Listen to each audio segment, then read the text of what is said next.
इनके विचारधारा में अपवित्रता हो।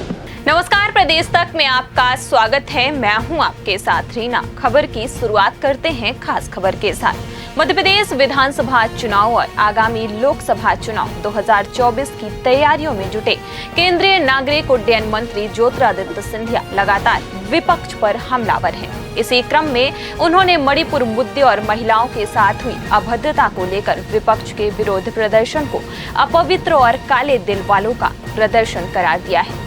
गुरुवार को पत्रकार वार्ता के दौरान संवाददाताओं से बात करते हुए सिंधिया ने कहा कि इतने संवेदनशील मुद्दे पर इस तरह विरोध करने वाले ये वही लोग हैं जिनकी सोच और विचारधारा को देश की जनता ने एक नहीं बल्कि दो बार रिजेक्ट किया है, लेकिन फिर भी विपक्ष जनता के सामने बार बार वही सोच और विचारधारा प्रस्तुत करके अपना प्रदर्शन कर रहा है। सुनिए सिंधिया ने विपक्ष पर क्या कुछ कहा। मुझे तो आश्चर्य है कि जो सोच और विचारधारा जिसे स्पष्ट रूप से देश की जनता ने पूर्ण रूप से रिजेक्ट किया है, वही सोच और विचारधारा विपक्ष बार बार प्रस्तुतिकरण कर रही है। विपक्ष को जमकर खरी खोटी सुनाने के बाद सिंधिया यही नहीं रुके। उन्होंने कांग्रेस की अगुवाई वाले विपक्ष के 26 राजनीतिक दलों के महागठबंधन इंडिया पर निशाना साधते हुए कहा, जो पार्टियां कल तक एक दूसरे से नफरत करती थी, वे चुनाव नजदीक आते ही एक परिवार की तरह एक साथ आ रही हैं, क्योंकि ये विपक्षी दल सत्ता पाने का ख्वाब देख रहे हैं। आइए देखते हैं विपक्ष के महागठबंधन पर तीखा प्रहार करते हुए सिंधिया ने क्या कुछ कहा। बौखलाए हुए विपक्ष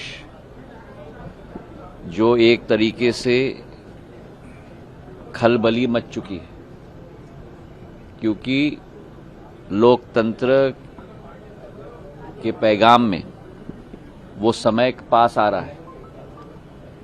तो जो दल एक दूसरे से नफरत करते थे, एक दूसरे के चेहरा नहीं देख सकते थे, एक दूसरों पे कटाक्ष कर रहे थे, वो सब एक कुटुंब की तरह इकट्ठा हो रहे हैं।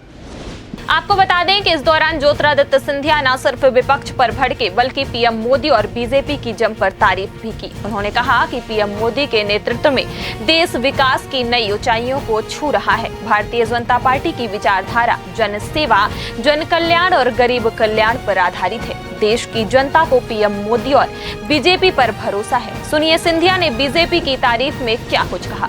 हमें पूर्ण विश्वास है कि देश की जनता का विश्वास प्रधानमंत्री नरेंद्र मोदी जी में, भारतीय जनता पार्टी में, और तीसरी बार भारतीय जनता पार्टी की चौमुखी प्रचंडता से सरकार देश की जनता बनाएगी। अब तक की खबरों में बस इतना ही। ताजा तरीन खबरों के लिए बने रहें प्रदेश तक के साथ।